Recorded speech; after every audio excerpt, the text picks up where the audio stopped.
Hello, I'm Daniel with SteinerBooks, and I have today with me author John Bloom. We're discussing his book, Saucy Tomatoes and Blueberry Thrills. John, what prompted you to write this? So, I have been a member of CSA, Live Power Community Farm, CSA, since 1988. And I have written quite a bit about community-supported agriculture and lectured quite a bit about community-supported agriculture. And somewhere along the line, I decided to start writing funny things about some of the vegetables that we were getting. The carrots that look like people? Well, not only carrots that look like people, but I mean, making punning jokes like stench and sensibility, you know, around garlics or uprising in the olfactory, just having fun. I have to say, just having fun, doing a little research and understanding the history of where vegetables come from and cultivars and the origins. Every so often I just write one of these little essays for our CSA newsletter, and people started really liking them, and I just kept going, and you know,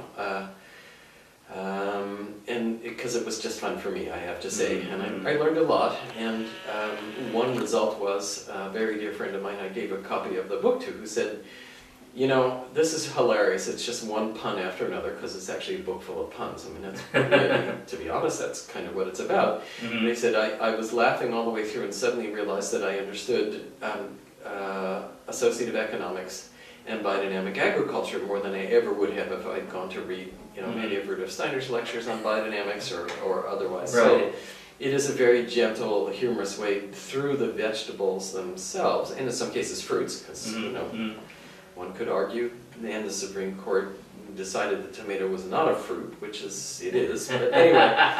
But for legal purposes. For legal purposes, exactly. So, you know, to actually understand the history of, you know, our cultural relationship to the vegetables and what we determine them to be for, anyway, there's a lot of hilarity and interesting learning to discover, you know, the origins of things and how culture relates to food. It's fascinating to me.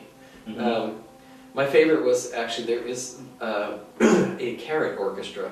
A carrot orchestra? Yeah, in which this group of people actually takes large carrots and drills holes in them and then put holes in them like recorders. And it has a carrot orchestra. It's quite amazing, actually. So who would have thought such a thing was possible until you start digging into it? If you're a true musician, anything will do, right? Exactly. Yeah. Wow. So then you're saying it's not just a bunch of humorous stories about living life in a CSA?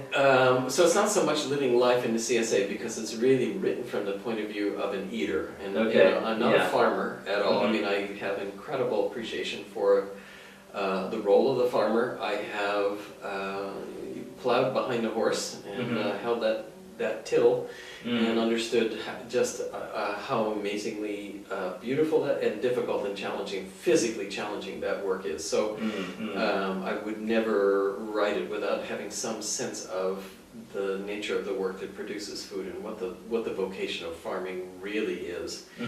But it was really more an exploration of what does this whole system of food look like? How do we think about it? How can we bring new consciousness to the food and have a good time doing it? And your writing is designed to go down easy. Oh yeah. I mean, you know, one of them is called "Why Am I Crying Over This Biodynamic Onion?" Right? Yeah. Well, it sounds like a fascinating book, John. Thank you for taking the time to be with us today. My pleasure. So if you're interested in an easy way to work your way into associative economics and some of the core concepts behind biodynamic farming, check out John Bloom's book, Saucy Tomatoes and Blueberry Thrills. Right. Thank you, John. Thank you.